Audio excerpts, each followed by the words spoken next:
Amaka and Chijoke were the definition of a perfect couple. Both came from affluent families. Amaka, the daughter of a renowned business mogul, and Chijoke, the only son of a wealthy oil tycoon. Their wedding was the talk of Lagos, held in the most luxurious venue, attended by politicians, celebrities, and dignitaries. Gifts poured in from all corners: expensive jewelry, luxury cars, and properties. But among the mountain of lavish gifts, one stood out: a simple chopping board, beautifully wrapped in black and red ribbons, with no name attached. It was an odd gift for a couple with maids and chefs who rarely stepped into their own kitchen. Although the gift was odd, Amaka liked it as it reminded her of some simple kitchen tools found in most homes in Nigeria. She unwrapped it, tossing it aside, and continued with other gifts without giving much thought to it, but if only she knew what was coming. Life after the wedding was blissful at first.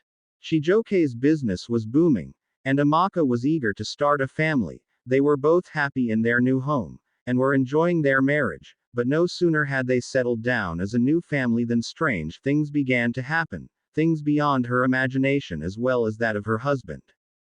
The first time she decided to cook, she pulled out the chopping board to slice vegetables. The moment the knife touched the board, an eerie, whispering sound filled the kitchen. She froze. The maids were all outside. Was it her imagination? The whispers stopped as suddenly as they started. Brushing it off, she continued cooking. That night, she had a nightmare. A dark figure stood over her, whispering in a language she didn't understand, its red eyes piercing through the darkness. She could feel its presence but was too weak to wake up. It felt as if she was been pressed down to the bed each time she tried to struggle up. Finally she woke up drenched in sweat and noticed that she had lost her few weeks-old pregnancy. Chijoke comforted and took care of her during those periods of pain and anguish. Amaka would always fall back to her husband Chijoke as a shoulder to lean on whenever she was disturbed by anything. But Chijoke was drowning in his own problems. His business, once thriving, faced mysterious losses. Investments crumbled, and he was forced to lay off workers. He could not figure out what was actually going wrong with his business that made it nosedived. With this coupled with lots of scary nightmares his wife regularly had, which made him to stay awake, almost made him to fall into depression. Desperate for a fresh start, Amaka became pregnant again. This time, she was extra careful. No stress, no work, no stress-induced thoughts. She had to allow her maids do all the chores, but that did not stop the scary dreams. Amaka was happy again as she became pregnant a second time. Few weeks into the pregnancy she had a dream where she was chased by a masquerade. Waking up terrified, she discovered she had lost the pregnancy, shattered by the ugly incident. After she returned from the hospital, she related her problem to her mother, who encouraged her to maintain positive outlook towards life, that all will be well for them. After some months of healing, she became pregnant again but still lost it after she used the chopping board that evening. She decided to take the chopping board out of the kitchen as she always had negative encounter each time she used it. After the ordeal, her mum took her to series of prayer houses for solution to her problem. Rituals were performed, substances were given to her to rub in order to put an end to series of nightmares and miscarriages. This time, her loving husband distanced himself from her as he was no longer comfortable with the recurring negative events, coupled with his dwindling business. He became a shadow of his old self, from being a loving and caring husband to one who nags at anybody and at any time. Most times he would be lost in his own thought, paying no attention to his wife. Despite all these, Amaka remained strong, praying for a better tomorrow for the family that was almost tearing apart. But one evening, while in the kitchen, she saw something that made her drop the plate in her hand. The chopping board, long taken out of the kitchen, was now sitting in the center of the counter. She hadn't placed it there, neither any of her maids after she thoroughly asked each of them. She nor the maids had touched it. Her hands trembled as she picked it up, intending to throw it out this time, but the moment she grabbed it, a sharp pain pierced her stomach. She screamed, collapsing to the floor. Blood pooled beneath her. Another miscarriage. Chijoke rushed her to the hospital, his face pale with fear. As they drove through the city's chaotic traffic, Amaka kept hearing the whispers again. Only this time, they were louder, clearer. "You belong to us now," the voice said. She blacked out. Amaka was discharged after days of treatment, but she was no longer the lively, radiant woman she once was. Something had shifted in her. She was constantly tired, withdrawn, and afraid of the dark. Meanwhile, Chijoke's life took a turn for the worse. His father, ashamed of his financial failures, cut him off.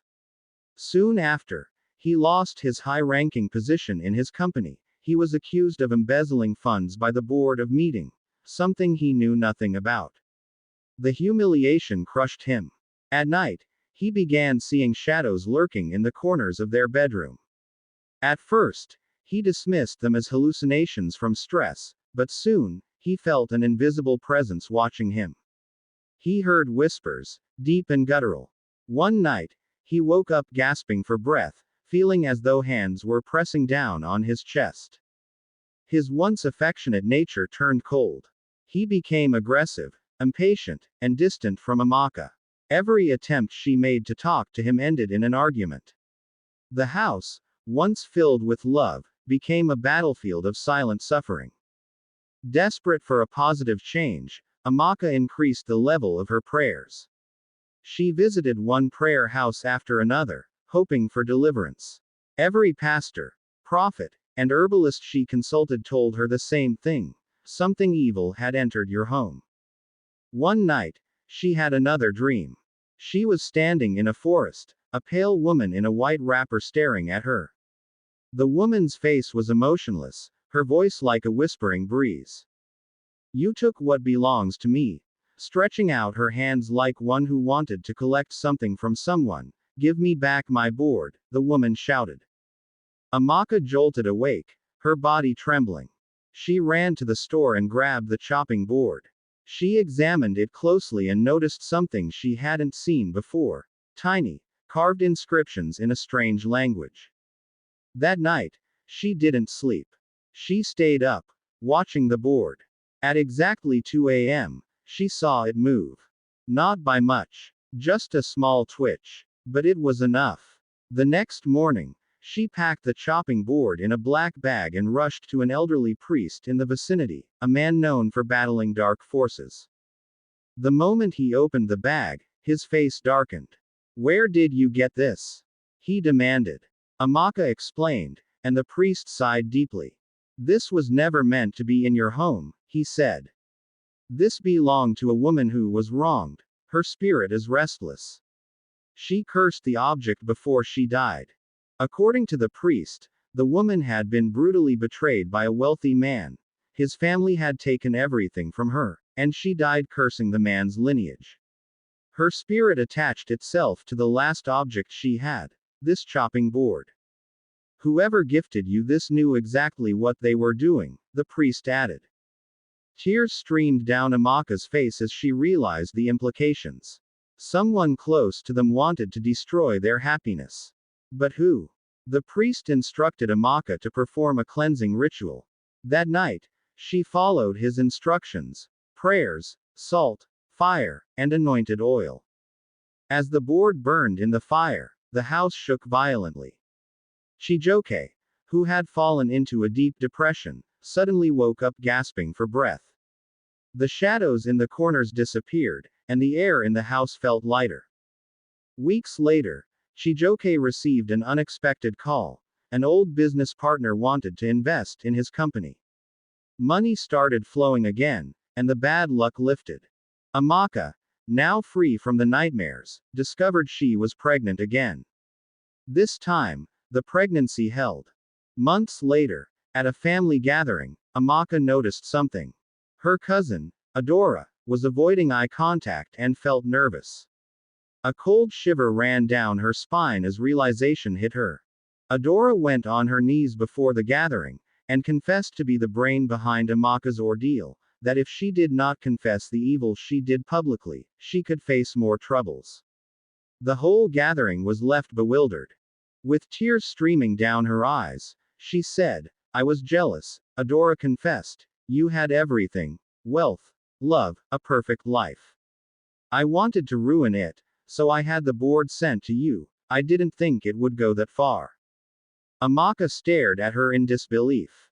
A family member. Her own blood. She walked away without another word, as some battles were best left to karma. 9 months later, Amaka gave birth to a healthy baby boy. The darkness that once loomed over their home was gone, replaced by joy and laughter. But one thing remained clear: evil exists, sometimes closer than we think. And sometimes, it comes wrapped in innocent-looking gifts. Let's be careful and prayerful in all our dealings. For more videos, kindly subscribe to my YouTube channel, like and comment. Thank you and see you again in my next video.